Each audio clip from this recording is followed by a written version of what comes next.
नमस्कार, मी अंगणवाडी सेविका, अंगणवाडी केंद्र आळू, आज सोनल महेंद्र हंडे. तर आज आपण संपाचा 45वा दिवस आहे. तर आपण निवेदन दिलं सरकारपर्यंत, आपल्या व्यथा मांडल्या. तर सरकार काय म्हणतंय का अंगणवाडी सेविका 4 तास काम करते, बरोबर ना? तर 4 तास आपल्याला खरोखर पुरतात का? सकाळी 9:30 वाजल्यापासून आपली अंगणवाडी केंद्र चालू करतो आपण. 9:30 वाजता आपली मदतनीस कामाला सुरुवात करते. झाडून घेणं, नंतर झाडून झाल्या पाणी भरणं, सगळा परिसर स्वच्छ करणं. त्याच्यानंतर काय, आपण मुलांना आहार बनवतो. त्या आहारामध्ये आमचा बीट पूर्ण पेसामध्ये आहे. तर त्या आहारामध्ये काय काय करावं लागतं? सकाळची मुलांना अंडी द्यावी लागते. अंडी झाली का पुन्हा मुलांना सकाळचा नाश्ता द्यावा लागतो. नाश्ता एवढं दिलं का ती पुन्हा भांडी स्वच्छ करायची. ती भांडी स्वच्छ झाल्यावर पुन्हा दुपारचं जेवण असतं मुलांना. दुपारचं जेवण तयार करायचं गरम, पुन्हा ते मुलांना जेवण बनवून द्यायचं, मुलांना आहार द्यायचा, पुन्हा ती भांडी वगैरे स्वच्छ करायची. हे झालं मुलांचं जेवण. आणि आपण एवढं सगळं शिजवतो तर आपल्याला इंधन बिल किती असतंय? 0.65 पैसे. खरंच का हो? 0.65 पैशात आपलं शिजवून होतंय का? आज गॅसचे दर किती वाढलेत, 1000 रुपयाच्या वर टाकी गेलेली आहे. तर आपल्याला ही पण सरकारला विनंती आहे की 0.65 पैशात आम्हाला परवडत नाही, तर तुम्ही इंधन दरही वाढवून दिले पाहिजे. त्याचबरोबर आमच्याकडे गरोदर स्तनदा मातांना आमचा पेसा क्षेत्रात भाग येतो. त्यामुळं आमच्याकडे डॉक्टर अब्दुल कलाम अमृत आहार योजना सुरू केली आहे. आता तुम्ही म्हणाल का डॉक्टर APJ अब्दुल कलाम अमृत आहार योजना म्हणजे काय? तर आम्ही गरोदर स्तनदा मातांना पूर्ण चौरस आहाराचं जेवण देतो आणि मुलांना अंडी पण मिळतात आमच्याकडं. तर पूर्ण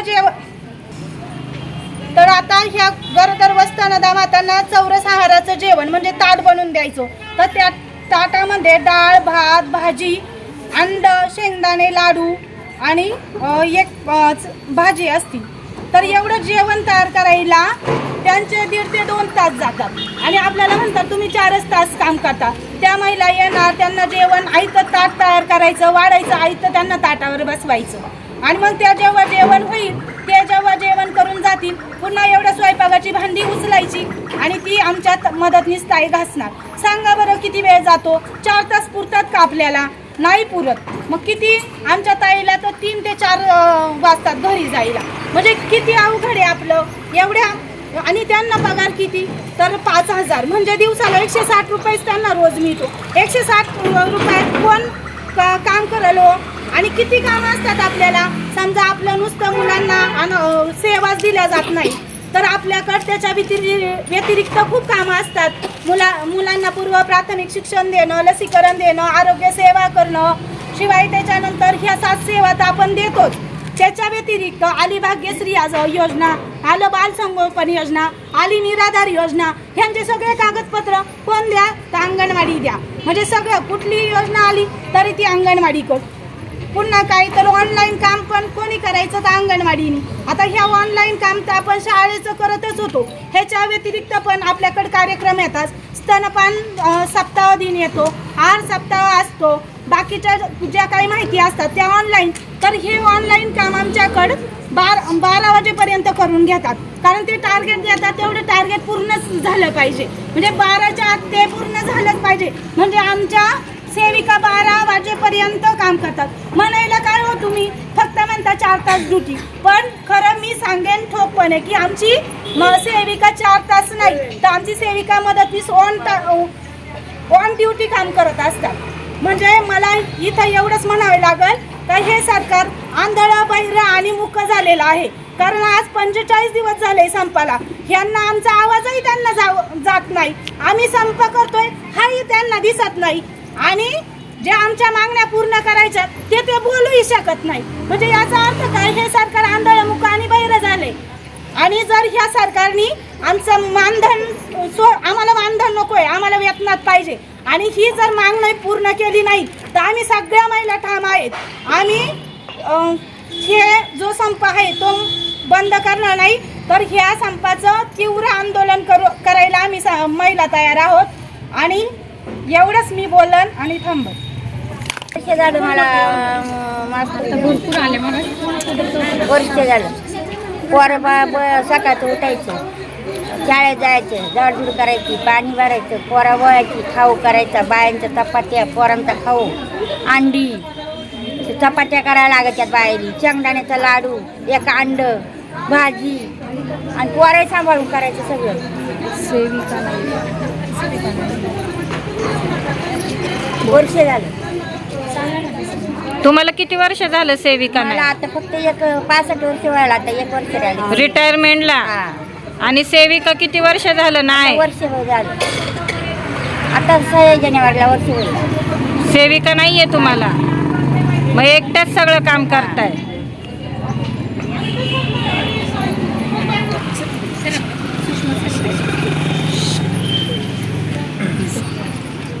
आज आपल्या संपाचा जवळजवळ 45वा दिवस आहे. आपण आपल्या मागण्यांसाठी इथे आता प्रत्येक 4-4 बीट म्हणून पंचायत समिती इथे ठिय्या आंदोलन चालू केलं आहे. पण आपण जेव्हापासून इथं ठिय्या आंदोलन चालू केलं आहे तर आपल्याला आजपर्यंत कुणी पाठिंबा द्यायला आलेले नाही. तर आत्ता आपल्या समवेत सचिनदादा, माननीय आदरणीय सचिनदादा थोरवे हे शिरोलीचे आहेत. तर ते शेतकरी संघटनेचे युवा नेते आहेत. तर ते आपल्याला पाठिंबा द्यायला आले आहे. तर सर्व कार्यकर्ते व मदतीसाठीच्या वतीने मी त्यांचे पहिले मनपूर्वक अभिनंदन करते आणि ते आपल्याला थोडंसं मार्गदर्शन करतील. आज या ठिकाणी जुन्नर पंचायत समिती जुन्नर या ठिकाणी 45 दिवसापासून तालुक्यातील, जिल्ह्यात नव्हे तर महाराष्ट्रामध्ये अंगणवाडी सेविका आणि मदतनीस आशा वर्कर अंगणवाडी सेविका आणि मदतनीस यांचा संप 45 दिवसापासून चालू असताना या तालुक्यामधील अनेक प्रतिनिधी या ठिकाणी आजीमाजी आहेत. परंतु 45 दिवसामध्ये एकाही प्रतिनिधीला या ठिकाणी येण्याची गरज भासली नाही. कारण त्यांची मुलं मला तरी वाटते ही डायरेक्ट पहिली अंगणवाडीत न जाता कदाचित मला वाटते 4थी 5वी किंवा 10वीला डायरेक्ट गेली असतील. त्याच्यामुळं त्यांना कदाचित तुमची आठवण राहिली नसेल का आपली मुलगा पहिली अंगणवाडीत गेलीत का नाही गेली. परंतु आम्ही शिरोली बुद्रुकमधल्या ज्या अंगणवाडीमध्ये शिकलो त्या आमच्या मंदाताई थोरवे, मी त्यांना आता या ठिकाणी फोन केला होता. या ठिकाणी मी खरं तर माझ्या कामासाठी आलो होतो, परंतु एवढ्या महिला या ठिकाणी कशासाठी आहेत, संप चालू आहे एवढं माहीत होतं.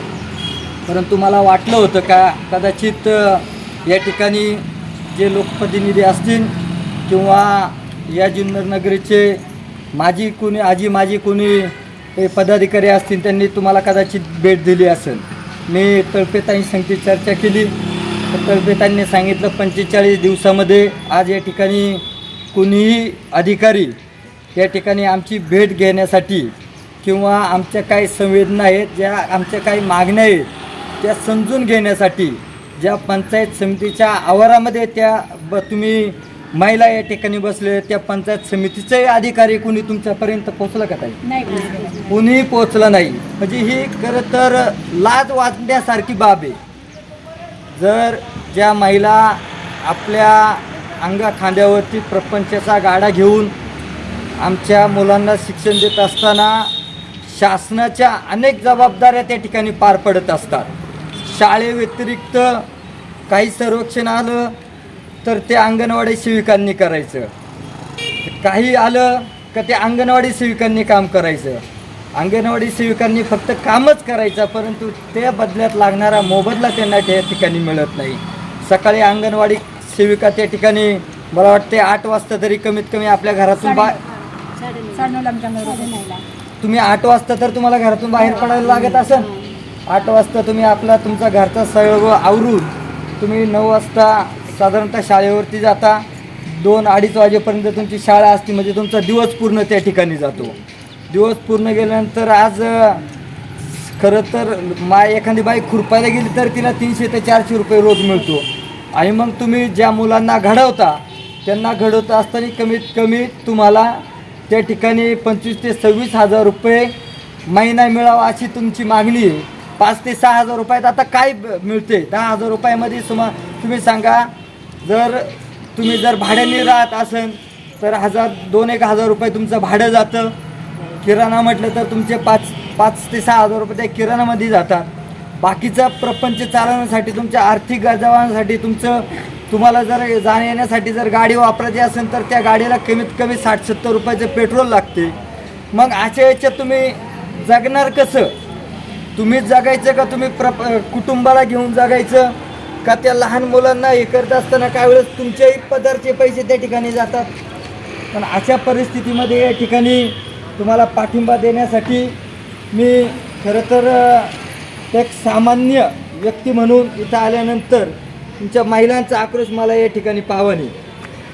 खरं तर 2 दिवसापूर्वीच मला वाटते त्यांना गुणरत्न मानण्याच्या लायकीचेच नाही आहेत ते. खरं तर ते अवगुण रत्न आपण त्यांना म्हणू. त्यांनी आपल्या सर्व ह्या महिलांवरती त्या ठिकाणी काहीतरी वेगळी भाषा केली मला वाटते. खरं तर आपण प्रथमतः त्यांचा आपण या ठिकाणी निषेध करू. गुणरत्न सदावर्तेचा, गुणरत्न सदावर्ते, गुणरत्न सदावर्ते, गुणरत्न सदावर्तेला मी जुन्नर तालुका शिवजन्मभूमीतील सर्व माझ्या अंगणवाडी सेविकांच्या वतीने यांनी या ठिकाणी निषेध व्यक्त केलेला आहे. त्यांनी त्यांच्या भावना लक्षात घेऊन यांना कुठून काही अधिकचे 2 रुपये कुठून येते नाही माझ्या अंगणवाडी सेविकांना. त्यांना कुठून तरी काहीतरी पॉलिटिक्स करून कुठून तरी येतात, काहीतरी विरोधात बोलतात आणि म्हणतात अंगणवाडी सेविकांना एवढ्या मानधनाची काय गरज आहे. त्यांना म्हणावं जरा तुम्ही या ठिकाणी येऊन जरा काम करून पहा जरा 2 दिवस, मग त्यावेळेस तुम्हाला समजेल की बा त्यांना काय त्या मानधनाची गरज आहे. तुम्ही या ठिकाणी 45 दिवसापासून तुमचं खरं तर साखळीच उपोषण म्हणायला हरकत नाही, काही तुमचं या ठिकाणी हे आंदोलन चालू आहे. भविष्यामध्ये तुम्हाला जर शासनाकडून कुठल्याही प्रकारचा निर्णय तुम्हाला पाहिजे अपेक्षित असा निर्णय भेटला नाही तर तुमचा भाऊ या नात्याने मी तुम्हाला या ठिकाणी सांगू इच्छितो, तुम्ही तालुक्यातील सर्व महिला या ठिकाणी आला तर तुम्हाला जोपर्यंत न्याय भेटत नाही त्यासाठी तुमच्यासाठी मी या ठिकाणी बेमुदत उपोषण करेल एवढंच मी तुम्हाला या ठिकाणी सांगतो. आणि तुम्हाला त्या ठिकाणी जुन्नर तालुका मिनी अंगणवाडीचं रेग्युलरमध्ये रूपांतर झाल्याबद्दल तुमचं अभिनंदन. तुमच्या काय भावना आहेत सध्या सांगा. मी मिनी अंगणवाडी सेविका घाटिकमाळा पिंपळवंडी बीट मिनी अंगणवाडी सेविका घाटिकमाळा. मी 16 वर्ष काम करते मिनी अंगणवाडी सेविका म्हणून. मदतनीस आणि सेविका दोघींचं काम आम्हाला एकत्र करावं लागतं. भांडी घासायची, मुलांना सांभाळायचं आहे, सरकारचं रेकॉर्ड पण पूर्ण करायचं आहे, सरकारच्या मोबाईलचं पण काम पूर्ण करायचं आहे, प्रत्येक मिटिंगला पण हजर राहायचं आहे आणि 2-2 मिटिंग करत असताना पालकांची बोलणी पण खायची. प्रत्येक वेळेला मिटिंगला गेल्यानंतर पालक म्हणतील मॅडम चालले तुम्ही आज मिटिंगला, आमच्या मुलांना कोण सांभाळणार, त्यांना खाऊ कोण घालणार, असं बोललं का सुपरवायझर म्हणणार तर तुम्ही आर वाटून या. मग मिटिंग असते उमरजला, आम्ही शाळेमध्ये पिंपळवंडीला, भटकळवाडीमध्ये माझी अंगणवाडी घाटिकमळ्यात, तिथून एवढे किलोमीटर 16-15 किलोमीटर आपण कसं जाणार. सगळ्या बायका रिक्षा करून निघून गेल्यानंतर मागून कसं जायचं हे प्रत्येकीने ठरवायचं. आपण आपल्या याच्यानंतर मुलांना आरही वाटायचा, शाळेतही जायचं आणि दोन्ही कामं पण करायची. आणि शिवाय सरकारचा पगार फक्त 7,200 रुपये, त्या 7,000वरती काम करायचं आहे सगळ्यांनी. आणि शिवाय जायला लवकर जावं लागणार, यायला उशीर होणार, सगळी कामं बघायची. माझ्या शाळेमध्ये आत्ता सध्यासुद्धा पाणी नाही आहे. ग्रामपंचायतमध्ये लिखित तक्रार देऊन झाली, सगळं करून झाले. मी डोक्यावर हंड्यानी पाणी आणते, सगळ्यांना माहिती आहे. गोड्यावर भांडी घासायला घेऊन जावं लागतात. माझ्या शाळेपाशी वाघाची कितीतरी भीती. मी मुलांना आतमध्ये ठेवून बाहेर शाळेला कडी लावून भांडी घासायला जाते, पाणी आणायला जाते. सध्या ही परिस्थिती, याच्यातून मला आता मदतनीस मिळाली आहे. माझा आता पगार पण वाढला आहे, 10,200 का 500 काय होईल तो पगार. आणि मला मदतनीस येणार. पगारापेक्षाही मदतनीस जी मानधनापेक्षा सुद्धा महत्वाचं आहे की माझ्या जोडीला एक बाई येणार आहे कोणीतरी कामाला. माझी शाळा एकंटी आहे, मला कोणीतरी जोडीची गरज आहे. मानधनापेक्षा सुद्धा जी बाई येणार आहे तिच्या माझा आनंद जास्त झाला आहे तिच्यासाठी. आणि ही सगळी माझ्या युनियनची ताकद आहे. ही माझ्या सगळ्या महिला भगिनी ज्या उभ्या राहिल्या, आज जो 45 दिवस त्यांनी संप केला, त्या संपाची ही ताकद आहे. हमारी युनियन, हमारी युनियन. धन्यवाद सगळ्यांचे.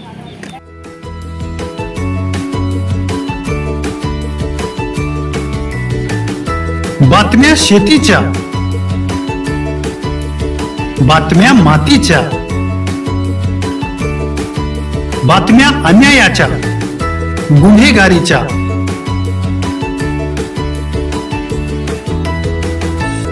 राजकारणाच्या आणि समाजकारणाच्या, शोषणाविरुद्ध बुलंद आवाज, जनसामान्यांच्या हुंकाराची गाज, सत्कार्याला प्रोत्साहन, दुष्कृत्याला अनुशासन, निर्भीड, निस्पृह, सडेतोड, बेधडक आणि रोखटोक म्हणजेच विघ्नहर टाइम्स. शोध बातमीचा, ध्यास सत्याचा. आपलं चॅनल, आपली बातमी. सबस्क्राईब तर कराच, पण बेल आयकॉनवर क्लिक करायलाही विसरू नका.